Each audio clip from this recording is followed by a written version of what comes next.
Hello, this is Michael, and this is going to be my rundown of NFL Week 1. So, Dallas at Philadelphia, it's banner night in Philly. It's going to be loud, going to be raucous. I'm going to have to sit here and tell you that Philadelphia team's going to probably come out hot. It's a division rival. I don't think it's going to be as big of a blowout as everybody thinks it will.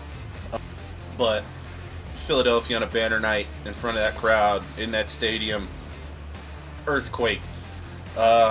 I'm gonna have to go with Philadelphia here, 28-17, an 11-point victory. Night 2, Friday, 6 o'clock on YouTube. It's Kansas City versus the LA Chargers. It's in Sao Paulo, Brazil. It's gonna be kind of a weird one. It's gonna be kind of like those Mexico games that the Patriots used to have to go play with Texas or something like that. A team loses a home game in this situation, and it's the LA Chargers who could really probably need that home game at the end of the year. I think Kansas City comes out a little lackadaisical. I don't think they come out as hungry as LA. I think LA goes up early. I think Mahomes puts it together late, has some late Mahomes magic, but I do think the Chargers will eke out of this one somewhere in between, I would say 28-24, where it seemed like it was over, then it wasn't over. Next up, Tampa Bay at Atlanta. I don't trust Atlanta still. I really don't. Bijan Robinson, awesome running back. Michael Penix Jr. showed that he can sling it.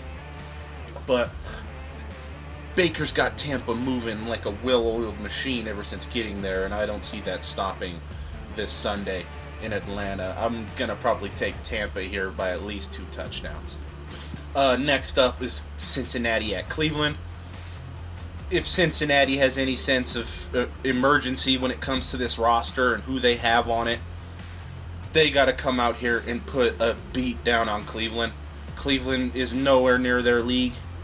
I don't think Joe Flacco's going to start more than 4 games, maybe, unless he puts out some Flacco magic again and strings a couple wins together to start the season.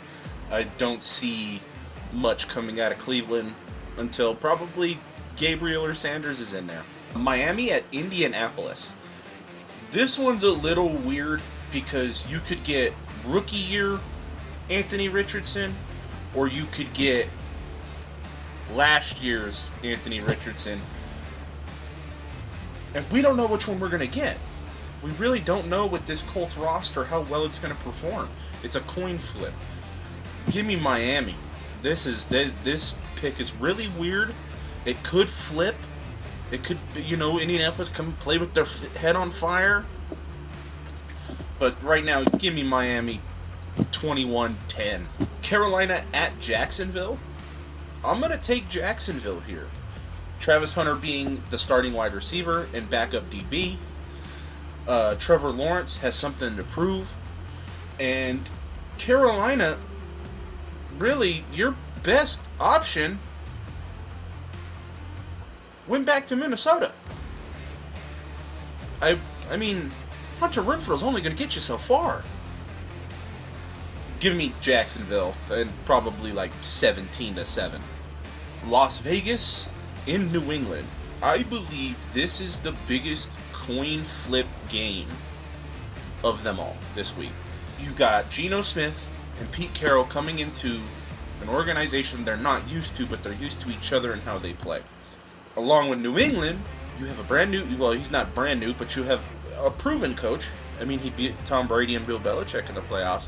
You have Mike Vrabel coming over here to try to teach this young quarterback, Drake May, and teach this young roster how to win football games and try to bring New England back to its glory that it once had.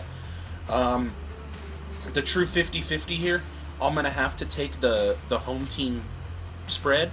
I think New England wins this game anywhere from 21-17 to, it could be just an absolute shootout. Arizona at New Orleans.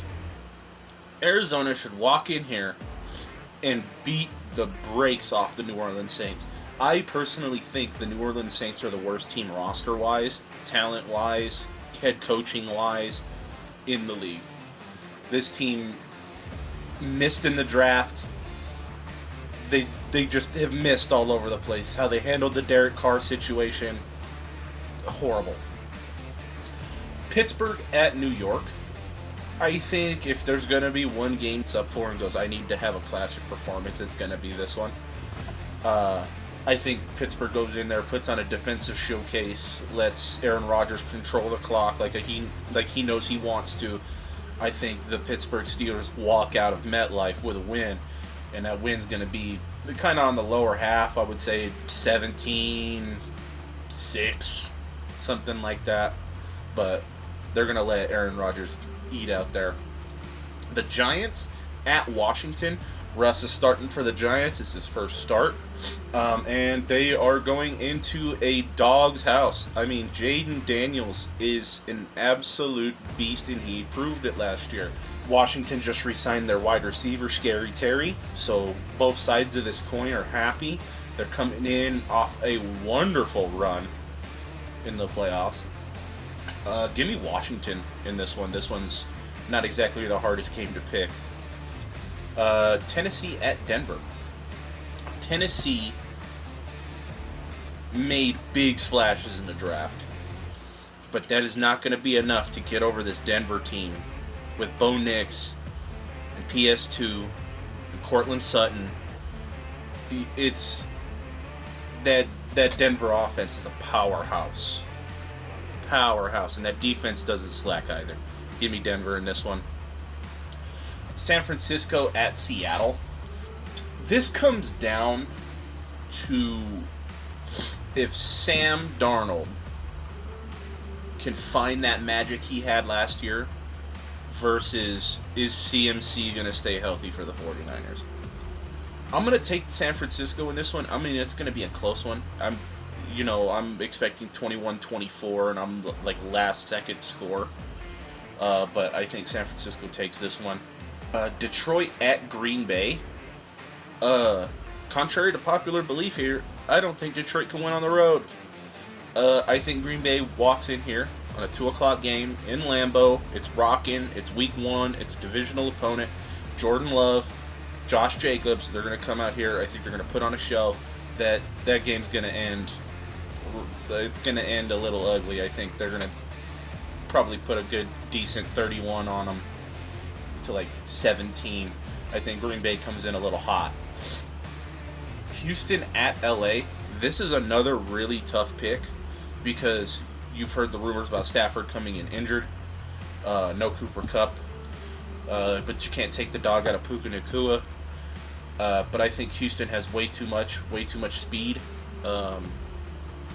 I just don't think the Rams are going to keep up here, so I'm going to take the Houston Texans in a week 1. Close one, 17-14, 21-24, something like that. Real close one. Baltimore at Buffalo. This is going to be a Sunday night heavyweight fight, and I think Lamar Jackson puts another signature road win on his belt, and I think this could be a Kickstarter to his year. Not an MVP year, I'm talking Super Bowl year. So you got to watch out for the Ravens this year. And last but not least, Minnesota at Chicago. Weird Monday night pick. You could have stuck a couple other games. You could have stuck Detroit and Green Bay on a Monday night. New England and Las Vegas would have been a good Monday night one. Minnesota at Chicago. I don't think Chicago's made a big enough step. Unless Caleb Williams has really locked it in, I don't think they've made a big enough step to contend with the other two in that division, let alone the other good teams in that conference.